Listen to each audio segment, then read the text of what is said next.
복문장 번역의 기술 5단계. 복문장도 문장을 나열하는 일정한 패턴이 있습니다. 패턴의 본질은 문장의 중요도 수입니다. 사실 단문장도 가만히 살펴보면 단어의 중요도 순으로 나열하는 것이죠. 그 복문장의 패턴을 5단계로 구분할 수 있습니다. 첫 번째 단계, 먼저 모든 문장과 문장 사이를 슬래시로 구분합니다. 문장과 문장 사이의 경계를 분명히 하는 것이죠. 두 번째 단계, 분리된 각각의 문장은 단문장 번역의 기술로 번역을 합니다. 여기는 복문장을 공부하는 곳이기 때문에 단문장 번역 기술에 관해서는 언급하지 않겠습니다. 자세히 알고 싶은 분은 팝송 영어 단문장 중심으로 된 without you를 살펴보시기 바랍니다.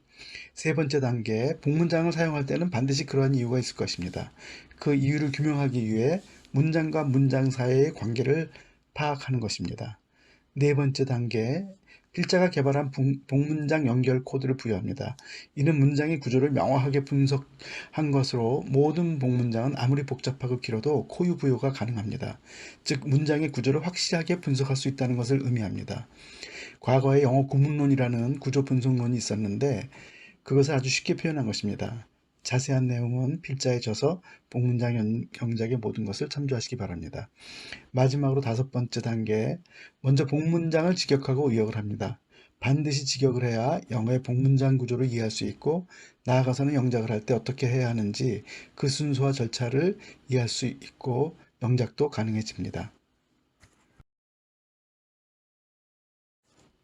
복문장 번역의 기술 첫 번째 단계는 복문장을 단문장으로 분리하는 것입니다. 문장과 문장 사이는 슬래시를 긋습니다. 단문장으로 분리하는 것만으로도 영어가 훨씬 쉬워 보이죠. 이렇게 하면 읽을 때도 어디서 끊어서 읽어야 되는지 명확해집니다. 당연히 문장이 끝날 때마다 끊어 읽어야겠죠. 그렇지 않으면 우리말로 아버지 가방에 들어가신다가 될 수 있습니다. 그리고 큰 소리를 읽으면 리스닝 훈련도 되고 우리말에서 사용하지 않는 입과 주변의 근육도 발달하기 때문에 발음도 좋아집니다. 그러면 읽어볼까요? Who'd have believed you'd come along? I've been inclined to believe they never would. How can I hurt when holding you? 복문장 번역의 두 번째 단계는 각각의 단문장을 번역합니다. 단문장 번역의 기술에서 이미 배웠기 때문에 설명하지 않겠습니다. 보다 자세히 알고 싶으면 헨리의 팝송 영어 단문장 편을 보거나 본인의 저서 단문장 영작의 모든 것을 참조하세요. 첫 번째 문장, Who would have believed? 본문에서는 who 다음에 어포스트로피 D에서 would를 줄여서 표현을 했죠. 이런 경우는 would와 had뿐이 없습니다. 그런데 had는 분명히 아니죠. 다음에 have believed라는 완료형 표현이 이미 되었기 때문에 should는 그렇게 줄여서 사용하지 않습니다. 누가 미디를 했을까요? You would come along. 당신이 따라오려고 했을 거예요. 두 문장은 전부 가정법을 사용하고 있는데 위의 문장은 완료형을 취하고 있어서 가정법 과거 완료고 아래 문장은 그냥 가정법 과거죠. 가정법 과거하고 가정법 과거제는 뭐 거의 비슷합니다. 차이가 있다면 완료형이냐 아니냐의 차이인데, 완료형이라는 거는 어떤 과거의 상태가 지속되고 있는 거죠. 과거는 그냥 단순히 과거의 사실만 얘기할 뿐이고, 그리고 가정했기 때문에 가정해서 말하는 것입니다. 과거에서 이해를 쉽게 돕기 위해서 예제 문장을 아래와 같이 변화하면서 보여드립니다. 그러니까 참조해 보세요. Who will love you? 누가 너를 좋아하게 될까요? Who would love you? 누가 너를 좋아하려고 했었지? Who would have loved you? 누가 널 좋아하려고 한 상태였을까? 계속 어떤 상태가 지속되고 있는 거죠. 의역을 하면 누가 널 좋아하려고 했었지? 완료형은 우리말에 없기 때문에 어, 정확하게 번역하기가 어렵습니다. 영어에서 어떻게 완료형이 표현되는지를 유심히 살펴볼 필요가 있습니다. 그래서 영작을 할 때 정확한 완료형을 구사할 수가 있게 되는 거죠.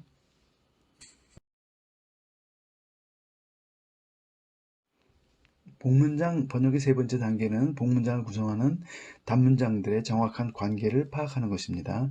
이유가 있으니까 복문장으로 연결해서 만들었겠죠. 2번 문장은 1번 문장 would have believed의 목적어로 온 문장입니다. 목적 처리죠. 1번 문장의 주어는 who입니다. 만약에 주어가 따로 있다면 would 다음에 주어가 나왔겠죠. 그래서 동사는 조동사, 비동사가 있으면 비동사 플러스 동사의 시제, 과거 분사나 현재 분사가 올 수 있죠. 그리고 전치사까지를 포함해서 넓은 범위를 동사로 보는 것이 공부에 도움도 되고 정확한 해석도 됩니다. 복문장 번역의 네 번째 단계는 복문장에 코드를 부여하고 도표를 그려서 문장들의 관계를 표현하는 것입니다. 이렇게 함으로써 좀 더 명확하게 문장과 문장 간의 관계를 표현할 수가 있죠. 이 문장은 would have believed의 목적어로 you would come along이 왔기 때문에 목적절이라고 할 수가 있죠. 그래서 이것은 복문장 패턴의 첫 번째인 5 패턴에 해당하고 3형식이기 때문에 3, 세 번째 자리인 목적어 자리에 왔기 때문에 3, 그래서 코드는 FP33이 됩니다. 복문장 번역의 마지막 단계는 다섯 번째입니다. 직역을 한 다음에 의역을 합니다. 반드시 직역을 해야 합니다. 그래야 보다 정확하게 영어식 사고라든가 개념을 이해할 수가 있고 영작을 할 때도 영어식 영작을 할 수가 있죠. 그렇지 않고 한국말대로 하면 잘못하면 콩글리시가 돼서 상대방이 못 알아들을 수도 있습니다. 직역을 하면 누가 믿으려 했을까요? 당신 따라오게 될 거라는 것을 의역을 하면 당신이 올 거라는 걸 아무도 믿으려고 하지 않았을 거예요. 의문문이긴 하지만 안 믿는다는 것을 강조하기 위해서 이렇게 하는 거죠.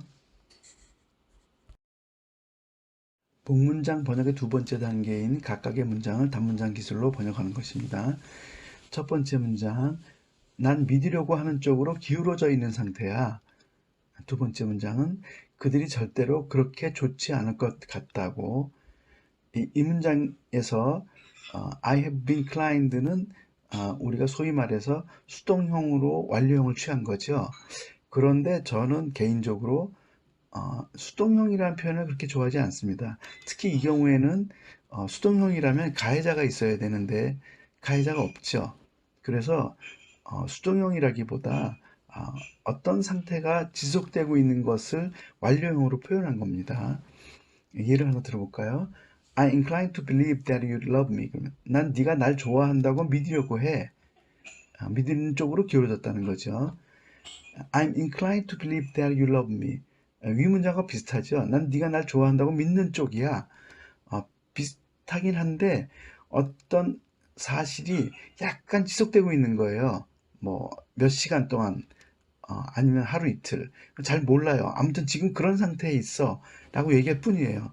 위 문장은 상태가 아니라 그냥 사실만 얘기하는 거고 완료형을 취하면 적어도 하루 이상 뭔가 쭉 지속되고 있는 상태를 얘기를 해요. 물론 하루가 아닐 수도 있습니다. I've been inclined to believe you would love me. 난 네가 날 좋아했을 거라고 믿는 쪽으로 기울어져 있어. 이렇게 어떤 지속 상태를 의미하죠. 복문장 번역의 세 번째 단계는 문장과 문장 사이의 관계를 파악합니다. 두 번째 문장은 첫 번째 문장 to believe의 목적으로 온 문장이죠. 그래서 무엇을 믿으려고 한다 할 때 그 믿는 내용이 온 것입니다. 2번 문장에 never would라고 쓰여 있는데 그 뒤는 생략된 거죠. 이미 같은 내용이 반복되기 때문에 또 너무나 확실하게 내용을 파악하고 있는 경우, 특히 이 팝송에서는 운율을 맞추기 위해서 생략한 면도 사실 있습니다. 그런데 문법적으로는 they would never를 써야 되는데 would 다음에 오는 문장이 이미 생략됐고 또 would를 더욱 강조하려고 앞에서 never를 사용했습니다. 원래대로 한다면 아래 예문처럼 I would never love you so much. 결코 당신을 그렇게 많이 사랑하지 않으려고 그랬어. 이렇게 never의 위치는 would 다음에 와야 합니다. 정확히 말하면 강조하고 싶은 단어의 앞에 와야 합니다. 복문장 번역의 네 번째 단계는 복문장 코드를 부여하고 도표를 그려서 문장과 문장과의 관계를 표현하는 것입니다. 이 문장은 to believe의 목적어로 두 번째 문장, 뒤에 문장이 온 것이기 때문에 즉 본동사가 아닌 동사, 투부정사나 현재분사, 동명사의 목적으로 온 문장입니다. 그래서 복문장 규칙의 여섯 번째에 해당합니다. 동사의 목적형. 그래서 코드는 VO가 됩니다. 복문장 번역의 마지막 단계인 다섯 번째 직역구 번역입니다. 직역을 하면 난 믿으려는 쪽으로 기울어진 상태예요. 그것들이 그렇게 좋지는 않았을 것 같다고. 의역을 하면 그것들이 절대로 그렇게 좋지 않았을 거라고 믿는 쪽으로 마음이 기울어진 상태예요. 복문장 번역의 두 번째 단계인 각각의 문장을 단문장 기술로 번역합니다.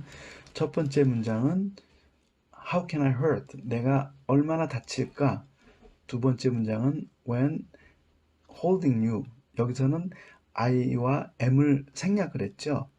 그렇지만 원래는 들어있는 것입니다. 그래서 두 번째 문장은 실감나게 강조하려고 현재 진행형을 사용했는데 보통 when 문장에는 진행형을 사용하지 않죠. 언제냐고 물어보는데 진행형은 맞질 않죠. 지금 진행하고 있는데 언제 합니까? 라고 물어보는 것은 맞질 않는데 간혹 강조하려고 사용하거나 아니면은 곧바로 행동을 움직이려고 할 때도 사용하고 있습니다. 예를 들어서 I'm happy when I hold you. 난 당신을 안고 있을 때 행복해. 이것으로 충분하죠. 그런데 보다 강조하려고 I'm happy when I'm holding you. 난 당신을 안고 있는 지금 이 순간이 너무 행복해. 이렇게 사용할 수 있습니다. 복문장 번역의 세 번째 단계는 문장과 문장 사이의 관계를 파악합니다. 이 문장은 1번 문장에 대한 어떤 조건을 또는 상태를 2번 문장에서 설명하는 것입니다. 그러니까 선, 결과, 후 조건의 문장이죠. 여기서 두 번째 문장인 주어를 생략하고 비동사도 생략을 했죠. 원래는 이렇게 시제를 표현하는 건 더욱더 생략을 하면 안 되고 또 앞에 문장의 주어와 뒤에 문장이 주어가 같더라도 생략하면 안 되는데 의미상 충분하기 때문에 또는 노래 가사의 운율을 맞추기 위해서 과감하게 IM을 생략한 것으로 보입니다. 복문장 번역의 네 번째 단계, 복문장에 코드를 부여하고 도표를 그려서 문장과 문장 사이의 관계를 보다 명확하게 하는 것입니다. 이 문장은 앞의 문장에서 어떤 상태를 이야기하고 그것에 대한 조건이나 상황 설명을 뒤에서 하는 것이죠. 그래서 선, 결과 후 조건의 문장, 즉 do while형인데 복문장 규칙인 네 번째에 해당합니다. 그래서 코드는 DW가 되죠. 복문장 번역의 마지막 단계인 다섯 번째입니다. 직역을 하고 의역을 합니다. How can I hurt when holding you? 어떻게 내가 다칠 수 있을까요? 당신을 지금 안고 있는 중인데 의역을 하면 당신을 이렇게 안고 있는데 어떻게 내가 아플 수 있겠어요? 너무 행복하다는 뜻을 이렇게 표현한 거죠. 복문장의 7가지 패턴에 대해서 간략하게 소개하겠습니다. 첫 번째는 중문장. 이 중문장은 중복된 뜻으로 문장 안에 문장이 들어있는 형태죠. 우리가 흔히 주절, 보절, 목적절, 목적, 보호절 이런 것들이 여기에 해당합니다. 두 번째는 프로세스형. 이것은 시간이나 내용의 흐름대로 나열하는 것으로 주로 접속사가 쓰이죠. 세 번째는 if then형. 앞에 문장이 먼저 조건을 제시하고 결과에 대한 것을 뒤에서 문장으로 보여주는 것입니다. 이것도 우리말과 순서가 비슷하기 때문에 이해하기가 편하고 영작도 비교적 쉽게 할 수 있죠. 네 번째는 do while형.